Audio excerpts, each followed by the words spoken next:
විශාන්ත මහතා ඇතුළු පොත් ලබා ගැනීමේ ක්‍රියාවලියට සහභාගී වෙන මහත්මයාගේ අවසරයි සහෝදර ආචාර්ය මණ්ඩලයේද දයාබල දෙමව්පියන්ගෙන්ද පාසලේ දරු දැරියන්ගේ අවසරයි මුලින්ම අද කුමාරයාගේ කනිෂ්ඨ විදුහල අපේ පාසලට මෙම වටිනා කියන මහඟු අවස්ථාව උදා කර ගනිමින් පාසලට සැපමිනි මේ සඳහා මූලිකත්වයේ දෙන විශාන්ත මහතා ඇතුළු එම අද වෙන විට විශ්වවිද්‍යාල වරම් ලැබෙමින් ඉගෙනුම ලබන දරු පිරිසක් අපිට මේ පාසලෙන් පිළිගන්න හැකියාව ලැබිලා තියෙනවා. හැබැයි පාසල සතු සම්පත් ඉතාම සීමිතයි. ගුරුවරු විදිහට අපි මේක කළමනාකරණය කරගනිමින් මේ ඉගෙනුම් ඉගෙනීම් ක්‍රියාවලින් මෙහෙයවීම තරමක් අපහසු වී තිබෙනවා. මොකද මේ සම්පත් ප්‍රමාණයත් එක්ක විශේෂයෙන් දෙමව්පියන්ගේ සහයෝගය ලැබෙනවා. සම්පත් සීමිතයි කියන්නේ අපිට පරිගණක ඒකකයක් තියෙනවා. නමුත් මේ පරිගණක ඒකකයේ හරියට වැඩ කිරීමට ප්‍රමාණවත් පරිගණකයක් නැහැ. සමස්ත ලංකා කතිකාංශයෙන් අපි ගියවසරේ දයාපිමන තිබ්බා. නමුත් අපේ ළමයිට මෙහෙම වේදිකාවකට ඇවිල්ලා ඉදිරිපත් කිරීමක් කරන්න මයික්‍රොෆෝනයක්වත් මේ යන්ත්‍රයක්වත් නැහැ. මේක අපි අද දවසේ දෙමව්පියන්ගෙන් ඉල්ලගෙන හැම දවසකම අපි එහෙමයි මේ පාසල පවත්වාගෙන යන්නේ. ඒ වගේ අපහසුතා තියෙනවා සහ සීමිත සම්පත් ප්‍රමාණයක් තියෙනවා. ඉතින් කොච්චර සම්පත් සීමිත වුණත් කොච්චර ආර්ථික අපහසුතා තිබ්බත් අපේ දරුවෝ විභාග වලට මුහුණ දෙන්නේ අර සම්පත් තියෙන හැම පහසුකම් තියෙන ඒ දරුවෝ මුහුණ දෙන ශිෂ්‍යත්ව විභාගයේ හද පේපරේ. එතකොට O level විභාගයෙන් ලබා දෙන පේපර් මේ හැම පේපරයක්ම මෙයාලා දුෂ්කරයි කියලාව එයාලා ඒ ලබා ගන්න ඒ පහසුකම් යටතේ ළමයි මුහුණ දෙන විභාගය කියලා වෙනසක් නැහැ. මේ එකම ප්‍රශ්න පත්‍රය. නිදහස් අධ්‍යාපනය තුළ නිදහසේ ළමයි ඉගෙන ගන්නවා තමයි. නමුත් මෙහෙම විෂමතා තියෙන පාසලුත් මේ ලංකාවේ තියෙනවා. හැබැයි අපි මේ ගමන අතාරින්නේ ළමයි අභියෝගය ඉතාම හොඳින් ජය ගන්නවා. මොකද ඒ ජයග්‍රහණත් එක්ක ඒක තහවුරු වෙනවා. ඉතින් මෙහෙම අපහසුතාව මැද්දේ මේ යන ගමනේදී මේ දරුවන්ට අකුරු කරන්නට ඔබ ඇතුළු මේ පිරිස ලබා දෙන සහයෝගය මහත් වටිනවා.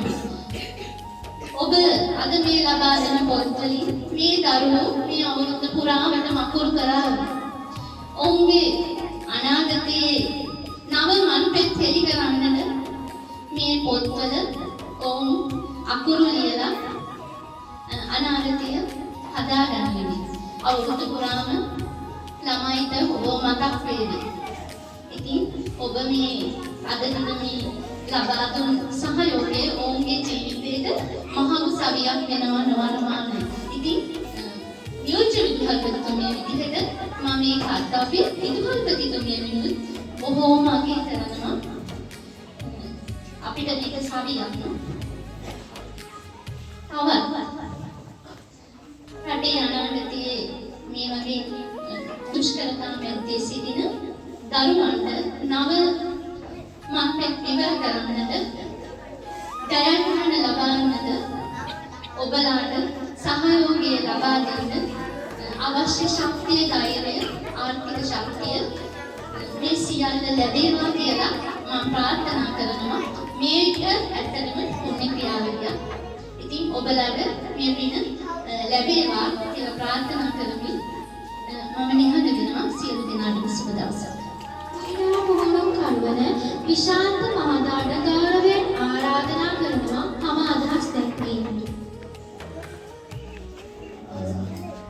විද්‍යාලයේ කරු විදුහල්පතිතුමිය, ඒ වගේම උපනියෝජ්‍ය විදුහල්පතිතුමිය අතුරු ආචාර්යවරුන්ගේ සියලුම දෙනාගේ ආත්මීය ගුරුවරුන්ගේ ඕගොල්ලන්ගෙන්ද ඒ වගේම ඕගොල්ලන්ට තෑගි දෙන්න ආවෝ මාවලා නැන්දලා කියන අවසරයි. ඉතින් මම චුට්ටක් කතා කරන්න ආදීමක්යන්ගේ අවසරයි. මම ඕගොල්ලන්ට චුට්ටක් කතා කරන්නම්. අද මේ පාසලේ තත්ත්වය ගැන උපනියෝජ්‍ය විදුහල්පතිතුමිය කතා කරා. මම ජීවිතේ පොඩි ගමක මේ ඔයගොල්ලෝ වගේම පොඩි ගමක මම ඉන්දුන් වල ඇතුලේ 13-14 ආමාසින් මහා විද්‍යාලයේ රාජාංගන එක ගොඩාක් විශාල පාසලක් වුණාට අපි ආර්ථිකයෙන් පොඩි මිනිස්සු. පුතේ මම ඉගෙන ගන්නකොට දැන් ඔයගොල්ලන්ට පොත් මේ අවුරුද්දට හම්බ වෙනවනේ. මගේ ඉගෙන ගන්න අවුරුද්ද පුරාවටම 8 වසරේදී නිරෝස මිස් කියලා මිස් කෙනෙක් පොත් අරන් දුන්නා. හොඳට මතකයි. සපත්තු දෙකේ ඉඳන් ඇඳුමේ ඉඳන් පොත් ටික අරන් දුන්නා. එච්චරමයි මට හම්බුනේ.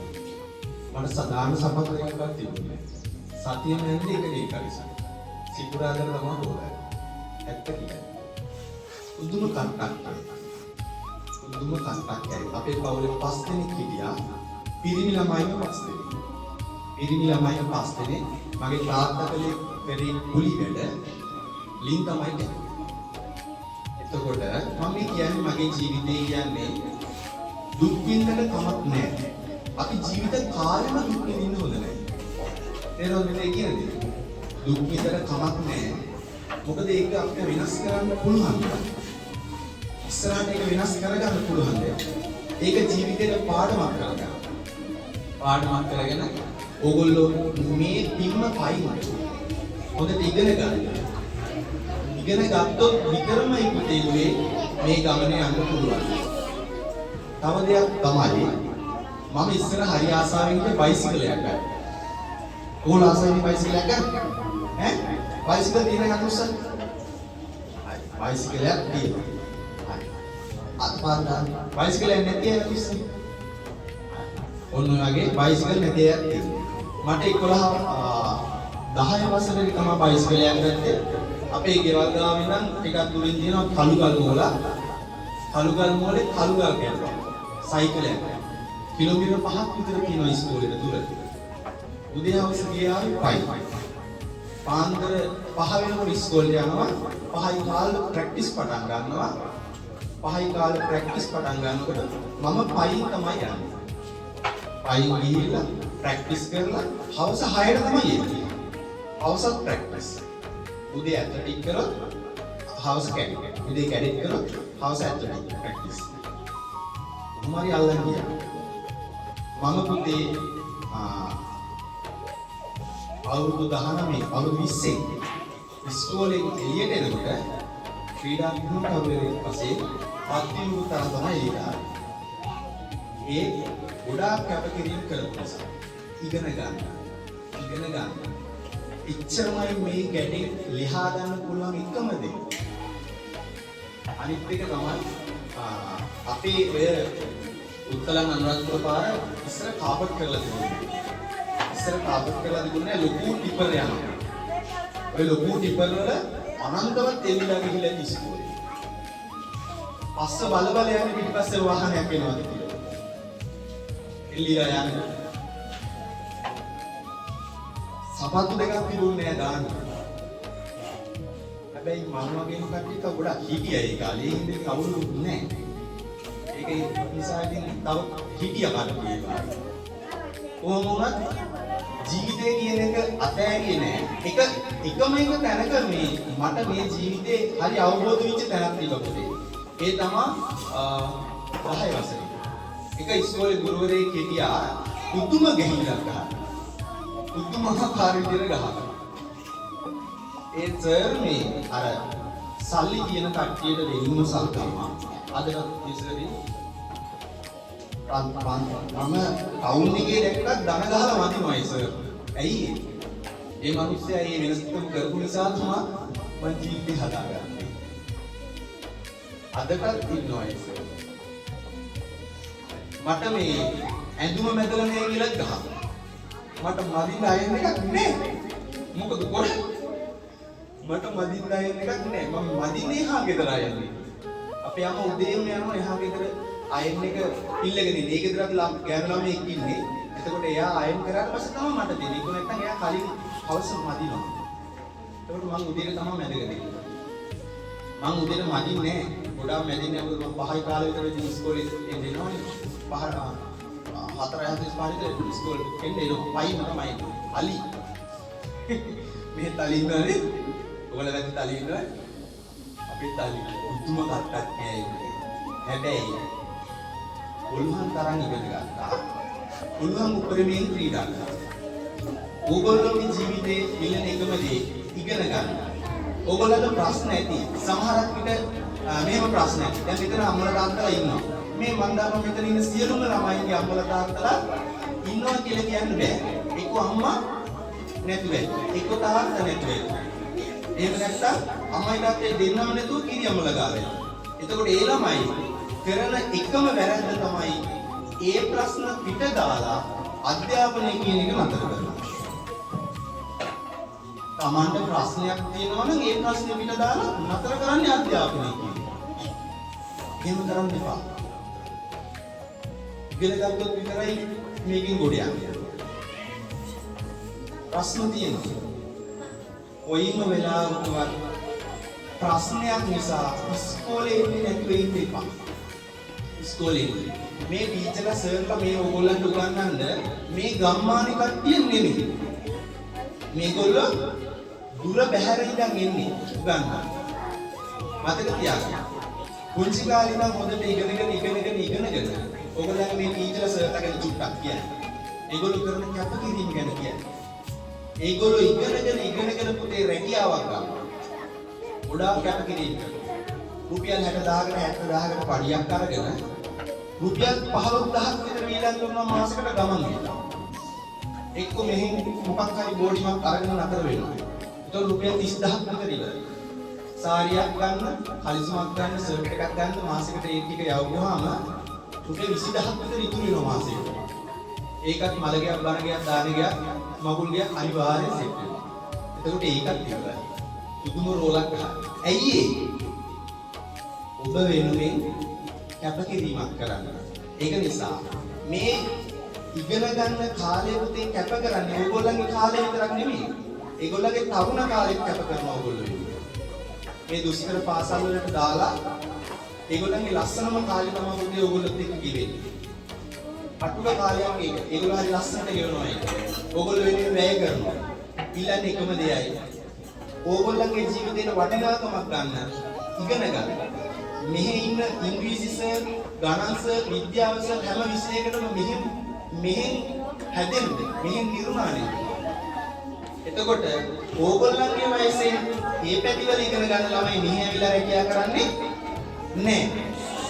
මෙහි අයම මේ පාසලේ රැකියාව කරන්න පුළුවන් වෙනවා. ඒක නිසා මම නැවතත් කියන්නේ දෙමව්පියන්ට කියන්නේ තමන්ගේ ළමයා දක්ෂයි. තමන්ගේ ළමයා අධ්‍යාපනයෙන් දක්ෂ නැති වෙන්න පුළුවන්. තමන්ගේ ළමයාගේ හැකියාව වඳුර ගන්න. ඒ ළමයා ක්‍රීඩාවට නම් දක්ෂ ක්‍රීඩාවටම යොදවන්න. අනිවාර්යෙන් අධ්‍යාපනයේ යම් එක. ඒ වගේම මේ ළමයා උපදින අනිවාර්යෙන් හැකියාව ගන්නවා. ඒ හැකියාව පස්සේ පන්නන්න. ඒ ළමයා ජීවිතේ කොට දාගන්න ඒකේ. O level fail වෙච්ච ළමයා අත්හැරලා දානවා. ඊට පස්සේ උයන්නේ කුඹුරු වැඩ කරන්නේ. හාන්න. ඒව නරකයි කියනවා නෙමෙයි. මම තවටත් කුඹුරු වැඩ කරනවා. මම තවටත් පැරරන්නේ. ඇයි ඒ? අපි පොඩි කාලේ ඉඳන් කරගෙන ආපු දේවල්, ගම්වල කරගෙන ආපු දේවල් ඒ විදිහටම කරනවා. හැබැයි අපි මේකෙන් දෙයක් එහා පැති දැකලා තියෙනවා. අද වෙනකොට පුතේ මට හරි සතුටුයි මම දැන් මට විශාන්ත කෙනෙකුට වැඩි මම ආසයි ටිකක් කියනවා. හේතුව මට මෙලෝ දෙයක් කරගන්න බැරි එක අද මේ පාසලට පොත් දීපුවාම ළමයි 1000කට වැඩි ප්‍රමාණයකට පොත් දීලා. ළමයි 1000කට වැඩි ප්‍රමාණයකට පොත් දීලා. ඒ අර ටික කියන නමයි. ඉතින් මම ඒකට ගොඩාක් දරු කරනවා මේ නමට. අනේක වාරයක් පින් දෙනවා මගේ පේජ් එක ෆලෝ කරපුවා. මොකද මේ පේජ් එක ෆලෝ කරපු මිනිස්සු නිසා තමයි පුතේ මේ මාමලා නන්දලා ටික ඕගොල්ලන්ට පොත් ටිකක් දෙන්නේ පේජ් එක දැක්කේ. ඒක නිසා ළමයි 1000කට වැඩි ප්‍රමාණයකට අද වෙනකොට පාසල් ළමයින්ට විතර පොත් පැන්සල දී ගන්න හැකියාව සම්බන්ධ කරලා දෙන්න හැකියාව ලැබෙනවා. මගේ අතින් දෙන්න සල්ලි නෑ. හැබැයි සම්බන්ධ කරලා දෙන්න පුළුවන්. ඒ පිළිවෙන්නේ. ඉතින් මම කතාව නතර කරනවා. අවසාන වශයෙන් කියන්නේ ප්‍රශ්න තියෙනවා. හැමෝටම ප්‍රශ්න තියෙනවා. ඒ ප්‍රශ්න පින දාලා අධ්‍යාපනය කියන එක නම් නතර කරන්න එපා. ඔබ හොඳට ඉගෙන ගන්න. මේ නැන්දලමම ඔයගොල්ලන්ට පොතක් පෑනක් දෙන්න දුවේ එකම එක දෙයක් බලාපොරොත්තු වෙයි. දෙයක් බලාපොරොත්තු වෙනවනේ. ඒ බලාපොරොත්තු වෙන එකම දේ තමයි ඔබ හොඳට ඉගෙන ගන්න කියන්නේ. හොඳට ඉගෙන ගන්න. ඉච්චරමයි ඉන්නේ. මම නතර කරනවා. අසසතු ඔබ සැමට දෙවන් සර්ණයි දෙස්විත.